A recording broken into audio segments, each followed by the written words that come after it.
Republican headquarters for announcement regarding the upcoming special election for the 26th Congressional District. The county Democrats feel that they're entitled to this seat, but the Erie and Niagara Republican parties, working alongside the Conservative Party, are proud to make sure that voters have a choice in this election. They will have the opportunity to choose between a career politician whose signature accomplishment is his campaign war chest, or they can support a U.S. Army veteran, a retired federal law enforcement official, a community leader, and a successful local town supervisor. Somebody who has earned the support of both Republicans and Democrats by delivering on the things that he's promised, like lowering taxes, delivering transparent, effective government, enacting term limits for politicians, and fostering an economic development policy that creates jobs in his community. The voters deserve a choice in this special election, and I couldn't be more proud to support a great choice to represent the 26th Congressional District, West Seneca Town Supervisor, Gary Dixon.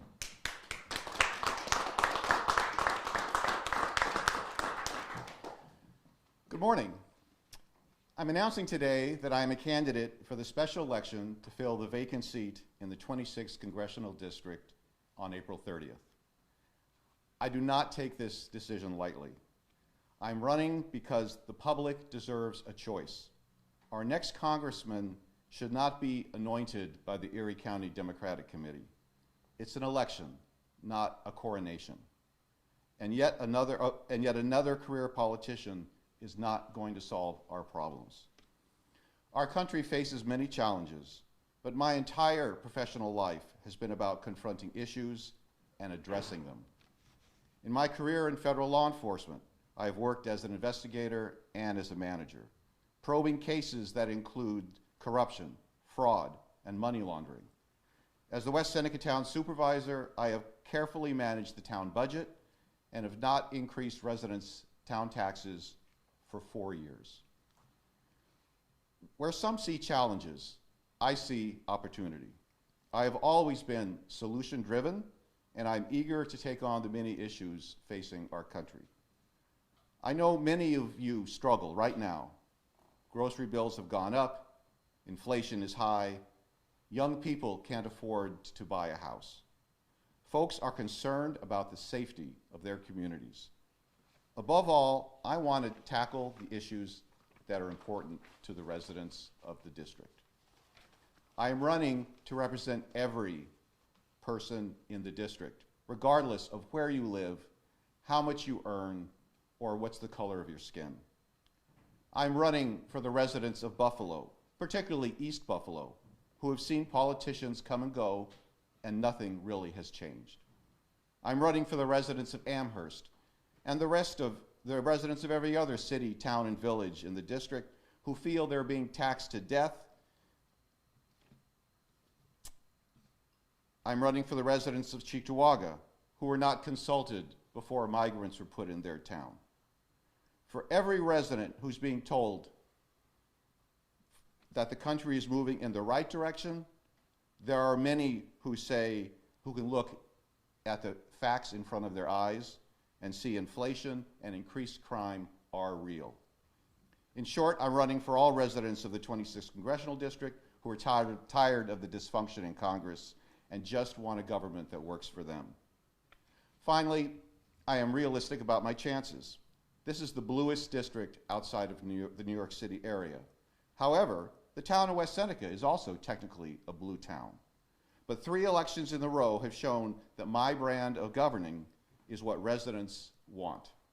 I'm offering the same dedication to make government work for the taxpayers and residents of the 26th Congressional District. Thank you.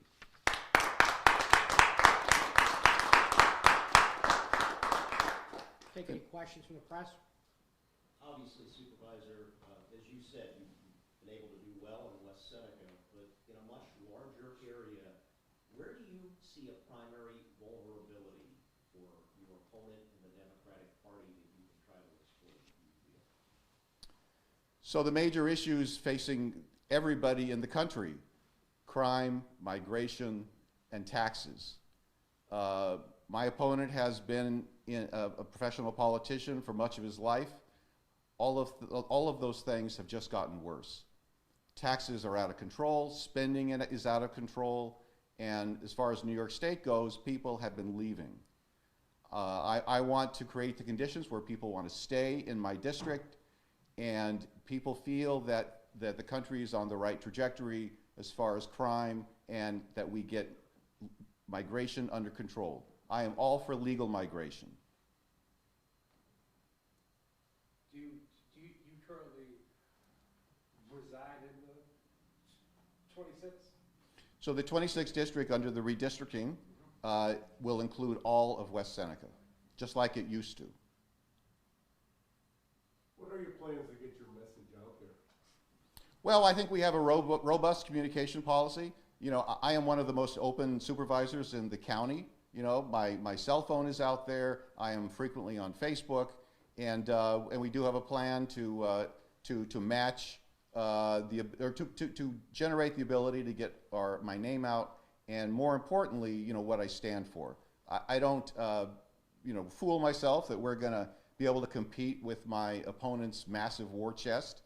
But you know, it's funny, when people talk about politicians, it's always a compliment that they have a huge war chest.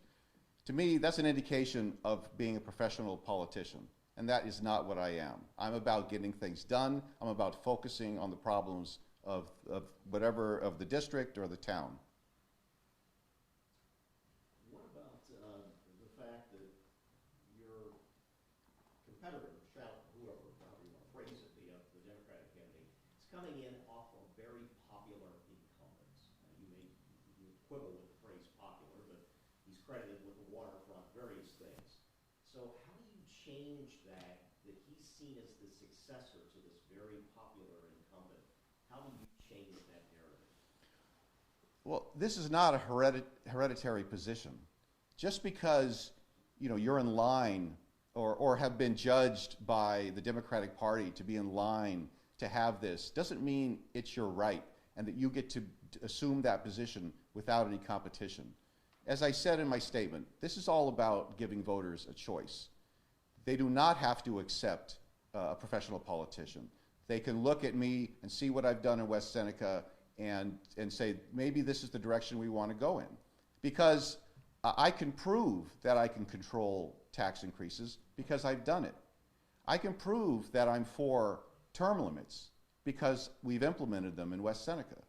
I am for a wide variety of issues that don't get much play in the press nowadays, which is, for example, things like term limits or about control over the money that's taken over our government. All those things I want to talk about. Would you be a supporter of Donald Trump in the presidential election? I will support whoever wins the nomination of my party. And perhaps the party chair wants to jump in on this too. Are you hearing anything of any potential support with the National Republican Congressional Committee in terms of fundraising or anything that you might be able to count on to help with his candidacy? Yeah, well, actually, I'm headed from this announcement to Binghamton for the New York State Republican Convention, where we'll nominate a candidate tomorrow for United States Senate against Kirsten Gillibrand. So I'll be speaking with our state party chairman, Ed Cox. I've had conversations with our friends in Washington, but ultimately, I think what's really going to be, you know, the success of this campaign is going to be the support that we're going to be able to generate locally. Gary is a proven vote getter in a deep blue town, and as the supervisor mentioned, we're not here to match Tim Kennedy dollar for dollar. We're here to get out a message that resonates with the people of the 26th District. We're going to have the entire operation of the Erie County Republican Committee. I know I've spoken with Chairman Larigo and the Conservative Party, and I expect that Gary will have their support as well. We're going to be together in this. We're going to work very hard. This will be the only race on the ballot on April 30th, so the entirety of our efforts will be behind Supervisor Dixon, who's one of the most respected public officials in Western New York, and we look forward to doing this without the need to go to Washington to beg for money. We're going to be doing this with resources that are going to be gathered here locally, and we'll do what we can to encourage support elsewhere, but this is going to be a Western New York-driven campaign.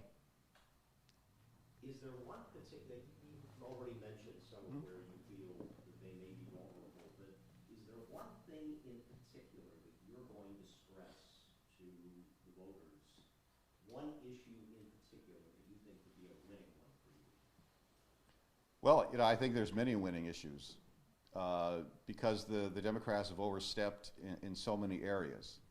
As I said, the three big issues are taxes, migration, and crime. And we will certainly pound on all of those as the Republican Party, specifically me, working in Washington, will work to address those issues. And you mentioned East Buffalo, east side of Buffalo. What would be your appeal as a Republican to the east side of Buffalo? I would ask them to ask themselves, what has decades of Democratic control done to improve their lives? I will meet with anybody. I will talk to anybody. I won't demonize anybody based on their political party or whatever. I don't care if you didn't vote for me. What I care about is how can I serve your community? And I am completely open, as I proved in West Seneca, that if the community has a good idea, the community has something that looks like it's a solution, that I will support it 100% regardless of where it comes from. How do you go from overseeing a town like West Seneca to a whole district? That's the question that really everybody who runs for office encounters. And, I think in some ways, local government is harder than higher up. In a way, I wish every politician in Washington had experience in local government, because in local government you're judged by your results and you get feedback instantly. I run into voters in the grocery store or on the sports field, and as I said, my cell phone is out there and people call all the time about problems or about suggestions. They even send compliments sometimes. So I think the skill and the experience of local government, where it's all about solving problems, it's all about delivering the best services at the most reasonable cost, is invaluable. I mean, it's like when I was a kid in high school, working in McDonald's. I will never approach another retail person with anything but respect, because my experience, having been on the other side of the counter and having to deal with some customers, makes me very, very aware that it's retail jobs, waitressing jobs. These are tough jobs, and we need to treat everybody with respect. You mentioned your law enforcement background. Would you want to be perceived as a law and order candidate? So what the law enforcement, specifically, I was an FBI agent for 27 years. Just like when I was in the Army for 6 years, it's building on a sense of paying back to my country, to honoring the people that came before us and who defended our country. And being in law enforcement, as many of my colleagues who are up here can attest, it's about helping people. It's again about solving problems. It's about protecting the vulnerable who are preyed upon by criminals, whether violent crime or white-collar crime.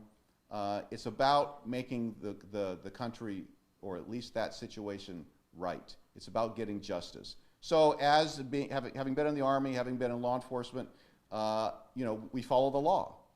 If we don't like the law and we want the law changed, there are ways to do that legally. We don't just ignore the law when we're in government, or when you're a town supervisor, or when you're a county executive, or whatever, the governor. I follow the law, and if we don't like the law, we work through the political process to change it. And what would you suggest regarding the immigration situation which you were brought up? Down at the border, if you'd be elected to Congress, as everybody said, Congress has to figure this out. What would you suggest? Well, it's a very complicated issue. So, I wouldn't want to jump into it and say, oh, I know everything about it, I know the solution. It's very complicated. I do know that nothing is going to get done if we don't work together. And we have to come up with a solution that satisfies at least 51% of the Congress, and we have to get something through, which is, again, building on a town supervisor. There's probably no issues where everybody agrees. There's always debate. There is always disagreement. What's important is to listen to other people, to understand where they're coming from, and then try to craft a solution that will satisfy as many people as possible, recognizing that you're never going to please everybody. But I am for legal immigration. It is not fair to all these migrants that they're admitted into the country and then they don't get a court date for years. Many of those court decisions end up sending them back to their country. They deserve, if we're going to let them in, they deserve a rapid adjudication of their cases. Ideally, they should follow the law, and those kind of decisions should be taking place in the first safe country that they vacate. They shouldn't be able to go from, through 5 different countries to get to the United States. The incumbent has indicated one of the reasons he's getting out is because of the extremism. And on the left and the right, would you see yourself then, from the way you indicated, you want to listen to people more so? Would you see yourself as more of a centrist candidate, or I don't know if you want to be pinned down with all these labels, but how would you? You have to find solutions that please a variety of people, and so almost by definition that puts you more towards the center. Yeah. And as far as him being frustrated, I absolutely get it. That's why I'm for term limits, frankly, because nobody is indispensable. Everybody can be replaced. Everybody else has good ideas. So you do your time, whatever term limits we would come up with, whether it's 10 years or 16 years or whatever. But after a while, you get stale. And maybe you don't admit that you've gotten stale, but you have. So it's always time. It's always appropriate, I think, to rotate people through and to give everybody a chance. Because certainly the current situation in Congress is not helping. All set? Thank you guys very much. Thank you.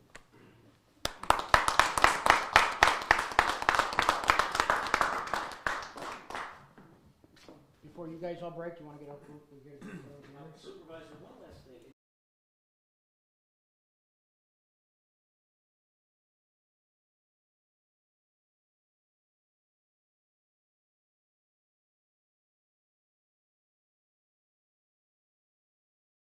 As it is, I already am working on town issues, in the evening. Maybe you should step up, sir. I'm sorry.